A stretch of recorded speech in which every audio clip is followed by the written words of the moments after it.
Salam, sizinlə Vüqardır. Bizim bugünkü deməli dərsimiz mətni müəyyən formalara necə biz yerləşdirə bilirik. Obyekt yaradırıq və mətni ora necə biz yerləşdiririk. Deməli, əsas yaranmış sual üçbucaq bir detalın içinə mətnin yerləşdirilməsi idi. Sonra isə ortaya çıxdı ki, yumruda və yaxud digər obyektlərdə mətn necə yerləşdirilə bilər. Deməli, buradan gəlirik bu komandanın type tool, yəni bu T hərfi gördüyümüzü götürürük. Klaviaturadan T hərfini basanda bu aktivləşir. Ekranda yerləşdiririk, yəni buradan bunu silirik. Burada yazırıq, misal üçün, logo. Klaviaturadan space düyməsi, yəni ki, bu probel dediyimiz düyməni basdıqda ekranda istədiyimiz yerdə mouse'un sol düyməsi ilə bunu hərəkət elətdiririk. Gətirdik, saxladıq burada. Sonra isə Windows menusunun içindən biz deməli aktivləşdiririk. Bizim deməli baxaq. Burada type menusu olmalıdır. Type menusunun içində characters. Bunu buradan biz şrifti seçib dəyişə bilirik. Buradan bunu bağlayaq. Biz buradan şrifti seçib dəyişə bilirik. Misal üçün hər hansı bir belə və yaxud nəsə bu öncə olanda qoya bilərik. İndi baxır nəyi seçirik. Tutaq ki, belə və yaxud biraz belə qalın həcmli şrift axtaraq ki, onun yerləşdirilməsi bizə problem yaratsın. Tutaq ki, belə. Belə bir logo sözünü yazdıq. İndi bunu müəyyən detalların içində yerləşdirməyi yoxlayaq. Gətirdik, qoyduq bura və buradan deməli obyektlərin içindən üçbucaq yaratmaq üçün polygon tool'a müraciət edirəm. Ekranın üzərində sol düyməni basdıqda buradan 3 yazaraq onu belə bir formanı yaradıram.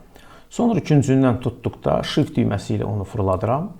Yəni, burada əsas yaranmış sual sağ istiqamətə baxan belə bir nişan formalı bir obyektin içərisinə yazını otuzdurmaqdır. Sonra biz götürək buradan hər hansı bir oval element, shift düyməsi ilə onu otuzdururuq bura. Yəni, belə qoyaq bunu bura. Hələ ki, bu iki elementin içinə otuzduraq, ondan sonra baxaq ki, bizə yəni, bu şrift bizi qane edirmi? İndidən deyim, nəzərə götürəsiniz ki, müəyyən əməliyyatlar apardıqda, əgər siz şrift seçəcəksinizsə, imkan daxilində ora lap belə qalın şriftləri çox seçməyin. Mən özüm qalın şrift seçdim ki, biz problemlərimiz üzə çıxsın. İmkan varsa biraz nazik şriftlər seçirsiniz və onu bold etdikdə həqiqətən də, yəni ki, buradakına nisbət bu qədər qalın olmur və onu yerləşdirmək və üzərində müəyyən əməliyyatlar aparmaq çox rahat olur. Deməli, biz gəldik bu obyektlərin ikisini də bu istiqamətdən belə tutdum və yaxud bu istiqamətdən tutub dartaraq qeyd etdik. Yəni, burada üzərinə düşürsə qeyd olunur. Sonra bizim swatch olan ərazidən, deməli, rəngin fill gördüyümüz zalevkadır, stroke konturdur. Zalevkanı qeyd edib, burada olan non düyməsinin üzərində, yəni bu yaçeykanı, bu gördüyümüz kvadrat yer şəffaflıq deməkdir. Bunu basırıq. Buradan isə qara təyin etdik ki, görək biz nəyin üzərində işləyirik. Deməli, indidən qeyd eləyirəm, bunu götürürəm, altla atıram aşağı, aşağıdakını başqa cür eləyəcəm. Deməli, bunu buradan götürürük, gördüyümüz kimi gətirib qoyuruq bura, ortaya. Biz istəyirik ki, bunu bura yerləşdirək və bu əymələrə uyğun bu hərf otursun.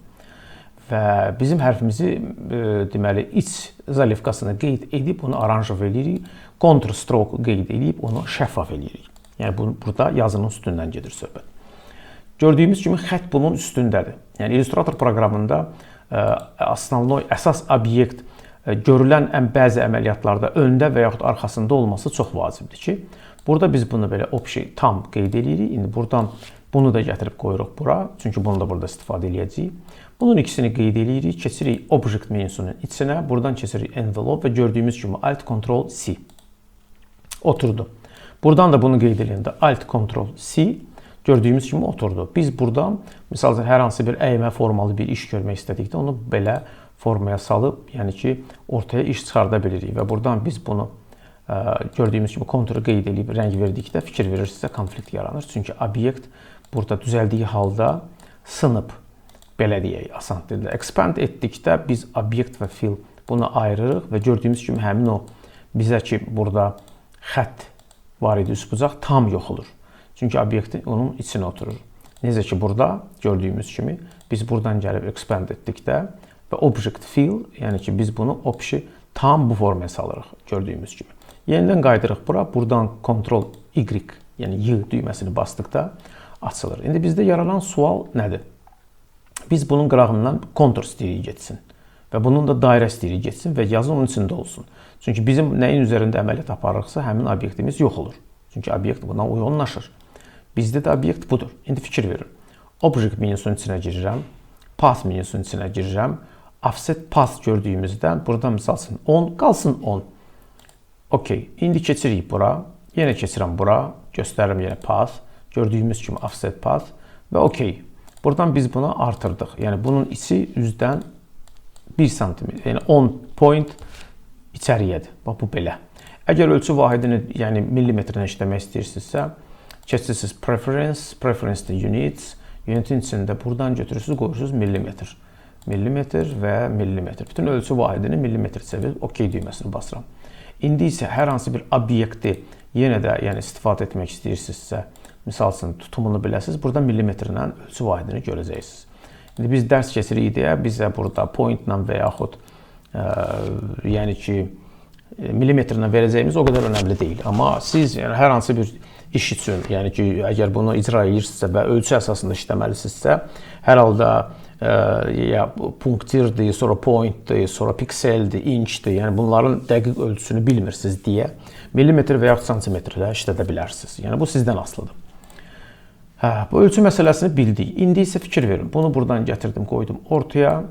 Birində alt düyməsini basıb saxlayaraq mausun sol düyməsi ilə gətirdim, qoydum bura.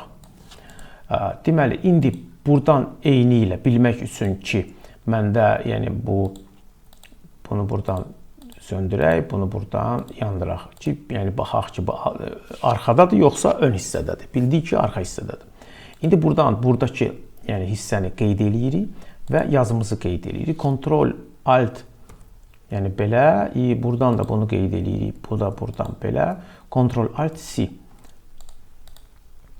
Bir dənə baxaq bu obyektimiz və içəridəki detal. Baxaq, düzdür, qeyd olunub. İndi isə Ctrl Alt C düyməsini basırıq, bunu belə yerləşdiririk. Bu halda biz buradan işlədikdə, buna kontur verdikdə və kontura da rəng verdikdə və sonra buradan gəlib məsələn müəyyən qalınlıq verdikdə, biraz onu qalınlaşdıraq, biraz da qalınlaşdıraq, 1 milliyə yaxın.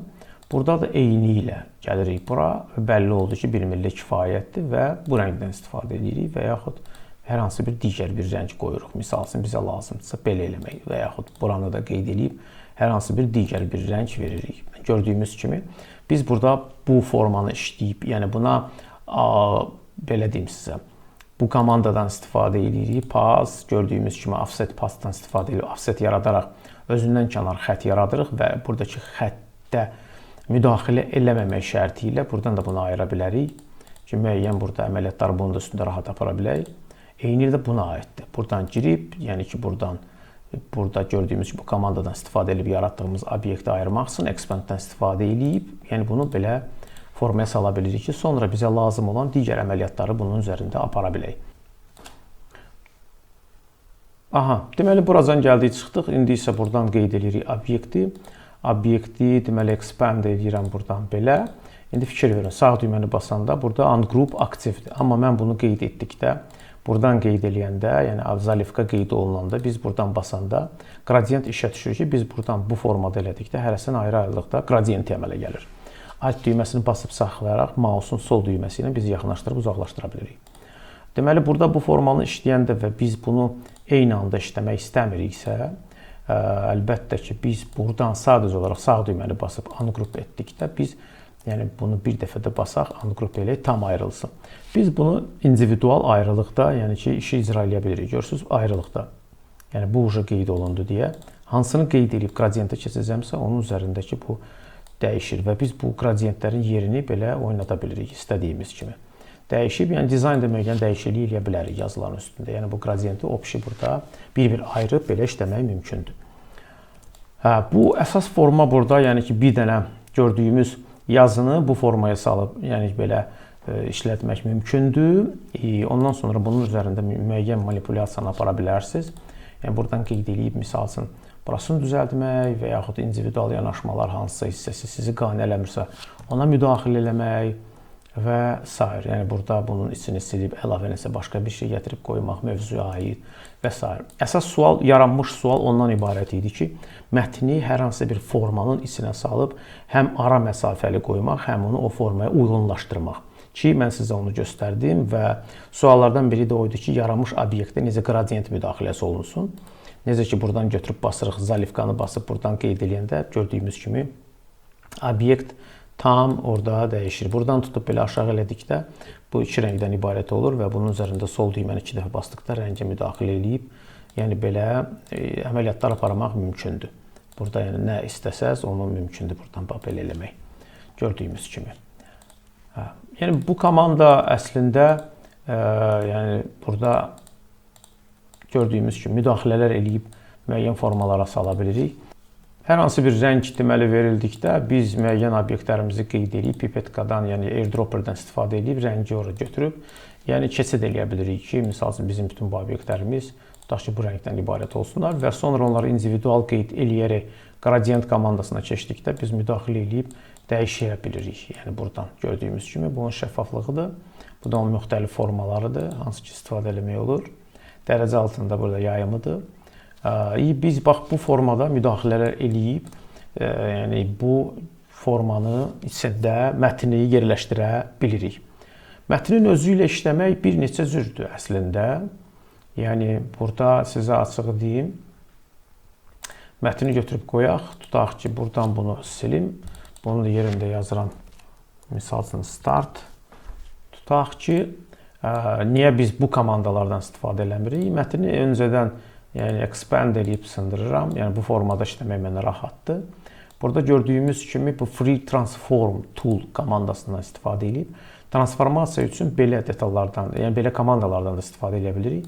Belə əymələr eləyə bilirik. Burada amma bucaq altında bunu əymir deyə və buradan biz istifadə edib əydikdə burada perspektiv görüntü əmələ gəlir ki, biz yazını müəyyən formalarda bundan da istifadə edib yerləşdirə bilirik. Yəni bu formada yəni belə bu formada, amma belə əyməni, yəni ki, sizə göstərdiyim buradakı komanda ki var, bu envelope, yəni bu gördüyümüz kimi make with top object. Yəni bax bunu biz ora uyğunlaşdıranda bizə tam lazım olan, yəni ki, keyfiyyəti verir. Amma belə perspektiv görüntü yaratmaq istədiyimiz halda da biz onu, yəni belə və bu transform komandasının köməyi ilə icra edə bilirik. Nəyinsə içinə yerləşdirmək və ya hansısa bir divar lövhəsinin içinə yerləşdirmək üçün, yəni mümkündür. Bu qısa dərs bununla əlaqədar, yəni ki, əgər bəyəndinizsə like edin, dəstək olun, suallarınızı verin. Biz sizin suallarınızı əsasında bu dərsləri hazırlayırıq. Telegram kanalımız var vma.design, Vma Graphics-də yazanda çıxır və YouTube kanalından da altda nömrələr qeyd olunur.